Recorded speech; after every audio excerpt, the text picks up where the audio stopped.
টালিগঞ্জের studio পাড়া এতদিন যার অঙ্গুলি হেলনে চলতো সেই স্বরূপ বিশ্বাস গতকালই গ্রেফতার হয়েছেন। তাকে আলিপুর কোর্টে তোলা হয়েছে। মহিলাদের সঙ্গে অশালীন আচরণ, তোলাবাজির অভিযোগে গ্রেফতার করা হয়েছে স্বরূপ বিশ্বাসকে এবং একাধিক জামিন অযোগ্য ধারায় মামলা দায়ের হয়েছে তার বিরুদ্ধে। নিউ আলিপুর থানায় অভিযোগ দায়ের, গ্রেফতার করা হয়েছে প্রাক্তন ক্রীড়ামন্ত্রী অরূপ বিশ্বাসের ভাই স্বরূপ বিশ্বাসকে। আর এই মুহূর্তে সরাসরি আমরা চলে যাব আমাদের প্রতিনিধি ময়ূক ঠাকুর চক্রবর্তীর কাছে। ময়ূক, এই মুহূর্তে কি খবর রয়েছে? দেখো, প্রায় 1 ঘন্টা আগে স্বরূপ বিশ্বাসকে আলিপুর কোর্টের যে কোর্ট লকআপ রয়েছে সেখানে নিউ আলিপুর থানার পুলিশ আধিকারিকরা নিয়ে আসেন। গতকাল রাতে স্বরূপ বিশ্বাসকে রাত 10টা নাগাদ অফিসিয়ালি অ্যারেস্ট দেখানো হয় এবং রিজেন্ট পার্ক থানা এলাকার বাসিন্দা একজন মহিলা মেকআপ আর্টিস্ট, তার অভিযোগের প্রেক্ষিতে প্রাক্তন ক্রীড়ামন্ত্রীর ভাইয়ের বিরুদ্ধে এফআইআর রেজিস্টার করে পুলিশ এবং সেই তদন্তেই গতকাল রাতে স্বরূপ বিশ্বাসকে পুলিশ আধিকারিকরা গ্রেফতার করে। স্বরূপ বিশ্বাসের বিরুদ্ধে তোলাবাজি, অস্ত্র আইন সহ একাধিক জামিন অযোগ্য ধারা রয়েছে, অপরাধমূলক ষড়যন্ত্র একাধিক সেকশন রয়েছে এবং যেটা আমরা পুলিশ সূত্রে খবর পাচ্ছি, স্বরূপ বিশ্বাসের জন্য ফুল টার্ম পুলিশ কাস্টাডি অর্থাৎ 14 দিনের পুলিশ হেফাজতের জন্য পুলিশ আধিকারিকরা ম্যাজিস্ট্রেটের কাছে আবেদন জানাতে পারেন। নির্ধারিত যে সময় থাকে আলিপুর আদালতে অভিযুক্তদের পেশ করার, সেই সময়ের থেকে বেশ কিছুটা আগেই কিন্তু স্বরূপ বিশ্বাসকে আজকে আদালতে নিয়ে আসা হয়। মূলত গতকাল রাতে নিউ আলিপুর থানার বাইরে যে পরিস্থিতি তৈরি হয়েছিল সেটার যাতে পুনরাবৃত্তি না হয়, ঠিক সেই কারণেই পুলিশ আধিকারিকরা আগে স্বরূপ বিশ্বাসকে পেশ করেন। আমি অজয়কে বলবো, কোর্ট লকআপের ভেতরে পুলিশের যে সংখ্যা সেটা দেখানোর জন্য অন্যান্য দিনের তুলনায় আজকে পুলিশ এখানে অনেক বেশি মোতায়েন রয়েছে। কারণ গতকাল রাতে যে ছবি আমরা দেখেছি নিউ আলিপুর থানার বাইরে, সেখানে ডিমের ক্রেট নিয়ে অনেক বিক্ষোভকারী চলে এসেছিলেন। পরিস্থিতি সামাল দিতে কেন্দ্রীয় বাহিনীকে লাঠিচার্জ পর্যন্ত করতে হয়েছে। সেই পরিস্থিতি যাতে আজকে না হয় সেটা আগে থেকেই, তার জন্য ঝুঁকি নিতে নারাজ পুলিশ আধিকারিকরা, তার জন্য প্রচুর সংখ্যক পুলিশ এখানে মোতায়েন রয়েছে। এর পাশাপাশি এটাও জানাই যে গতকাল রাতে প্রচুর অভিযোগকারী যারা নিউ আলিপুর এলাকার বাসিন্দা, তারা স্বরূপ বিশ্বাস এবং তাদের পরিবারের বিরুদ্ধে অভিযোগ দায়ের করেছেন এবং তাদের মূলত যেটা অভিযোগ, যে এলাকায় তোলাবাজি, এলাকায় আনঅথরাইজ কনস্ট্রাকশন, বাড়ি করা, বাড়ির ভেতরে রং করা এবং সবেতেই কাটমানি এবং টাকা চাইতেন এই স্বরূপ বিশ্বাস। তিনি তোলাবাজি করতেন, টাকা না দিলে সেই এলাকায় সেই কাজ বন্ধ থাকতো। একেবারে গতকাল রাতেই আমরা দেখেছিলাম যে স্থানীয়রা তারা ক্ষোভে ফেটে পড়েন স্বরূপ বিশ্বাস গ্রেফতার হওয়ার পরে এবং তারা একাধিক অভিযোগ ক্যামেরার সামনে করতে থাকে। কি কি অভিযোগ করেছিলেন তারা, দেখুন।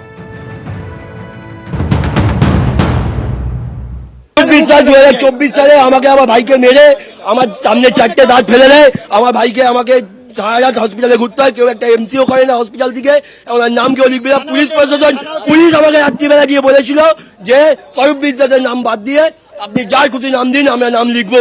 তখন পুলিশ কিন্তু স্বরূপ বিশ্বাসের সহায়তায় ছিল, আমাদের সহায়তায় ছিল না। আমার ছেলেদের মেরেছে, 3টে দাঁত ফেলে দিয়েছে। আমরা বিচার চাই। আমার ছেলেদেরকে যে মেরেছে ওই জয় বিশ্বাসকে, ওর দুটো মেয়ে যেদিন বেডে শুয়ে থাকবে সেদিনকে বিচার করেছে। আমি আরো একবার চলে যাব আমাদের প্রতিনিধি ময়ূক ঠাকুর চক্রবর্তীর কাছে। ময়ূক, একদিকে যেমন স্বরূপ বিশ্বাসের বিরুদ্ধে একজন মহিলা মেকআপ পার্সন তিনি অভিযোগ তুলেছেন, তার সঙ্গে স্থানীয়দের একাধিক অভিযোগও রয়েছে।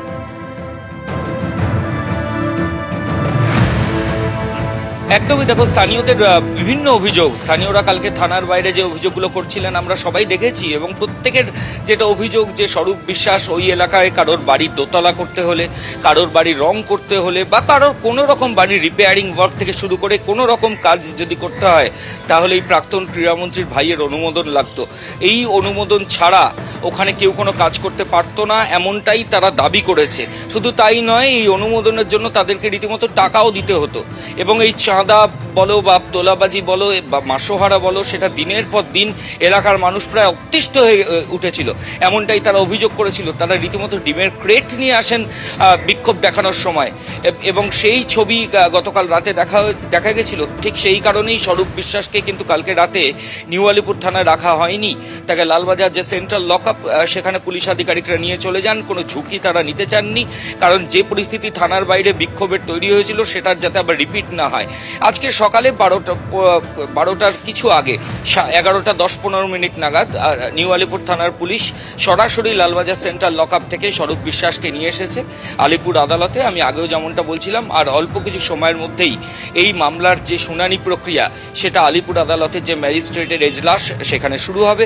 পুলিশের তরফ থেকে ফুল টার্ম পুলিশ কাস্টাডির জন্য আবেদন জানানো হতে পারে। স্বরূপ বিশ্বাসের বিরুদ্ধে যে কটা সেকশন রয়েছে তার সিংহভাগই জামিন অযোগ্য। ধন্যবাদ ময়ূক। আর কিছুক্ষণ পরে শুনানি শুরু হবে, সেদিকে আমাদের নজর রয়েছে। গতকাল রাতে স্বরূপ বিশ্বাসকে মেডিকেল করতে নিয়ে যাওয়ার সময় থানার সামনে উত্তেজনা ছড়ায়। তাদের সামনে দিয়ে স্বরূপ বিশ্বাসকে পুলিশের গাড়িতে তোলার দাবিতে বিক্ষোভ দেখান বিজেপির কর্মী সমর্থকেরা। কেউ ফুল নিয়ে এসেছিলেন, ডিম পর্যন্ত ছোড়া হয়।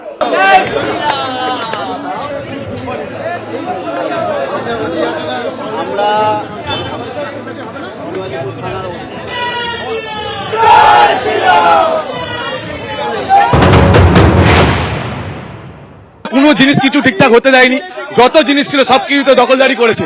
এমনকি কোনো পুজো হলে, এই যে পুজোটা হয়, এই পুজোর যে চাঁদা, নিউ আলিপুরে আপনি সব জায়গায় ঘুরে দেখুন এই পুজোয় কত টাকা চাঁদা ওঠে।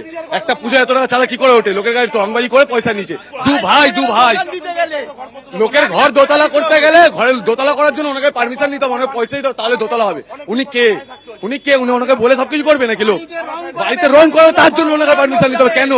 আমাদের স্কুল তৈরি হয়েছে যেটা গভর্নমেন্ট থেকে করে দিয়েছে, ওখানে জুই বিশ্বাসের বোর্ড লাগিয়ে দিয়েছে। কিসের জন্য? জুই বিশ্বাস কি টাকা দিয়েছে? গভর্নমেন্ট দিয়েছে, গভর্নমেন্টের নাম। ভালো ভালো কাজ করেছে স্বরূপ বিশ্বাস। আমাদের দাদা তারক ব্যানার্জি মহাশয়কে ঘরে ঢুকে মেরেছে, এত ভালো ভালো কাজ করেছে, সেই জন্য ওনার জন্য আমি গিফট নিয়ে এসেছি। ভালো টিম, নোংরা লোকের জন্য ভালো টিম, নোংরা লোক তো তার জন্য ভালো টিম এনেছি।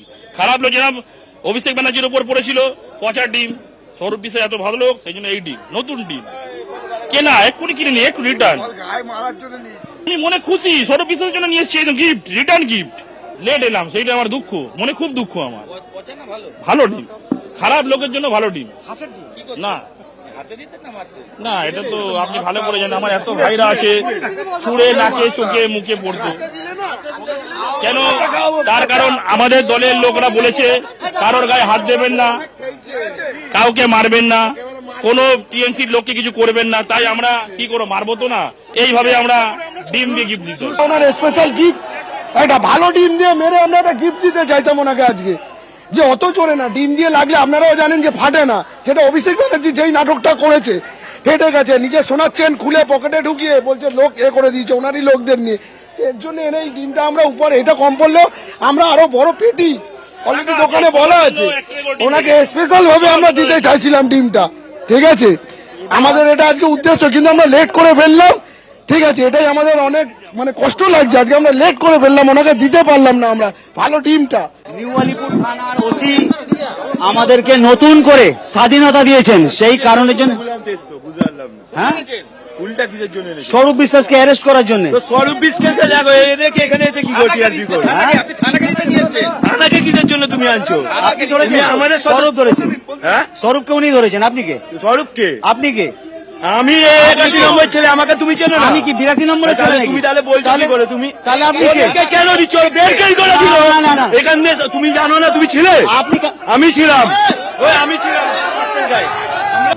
ছবি দেখলেন আপনারা, কেউ ডিমের ক্রেট নিয়ে এসেছিলেন তো কেউ ফুল। এই স্টুডিও পাড়া টালিগঞ্জের, যা এতদিন স্বরূপ বিশ্বাসের অঙ্গুলি হেলনেই চলতো, গতকাল তাকে পুলিশ গ্রেফতার করেছে।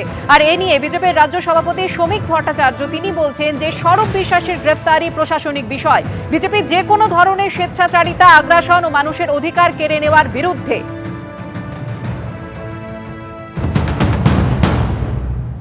শুনেছিলাম যে স্বরূপ বিশ্বাসী তিনি ওই টলিউড চালাতেন, তারই অঙ্গুলি হেলনের সমস্ত কাজকর্ম হতো। এখন তার বিরুদ্ধে কি অভিযোগ আছে, কিসের ভিত্তিতে পুলিশ গ্রেপ্তার করেছে, এটা সম্পূর্ণ পুলিশের বিষয়, প্রশাসনের বিষয়, সরকারের বিষয়। আমি দলের কথা বলতে পারি, দলের পক্ষ থেকে আমরা যে কোনো ধরনের স্বেচ্ছাচারিতার বিরুদ্ধে, আগ্রাসনের বিরুদ্ধে এবং মানুষের অধিকারকে কেড়ে নেওয়ার বিরুদ্ধে, শিল্পীর সত্তাকে আত্মসাৎ করার বিরুদ্ধে আমাদের দল আছে। এবিপি আনন্দ, এগিয়ে থাকে, এগিয়ে রাখে।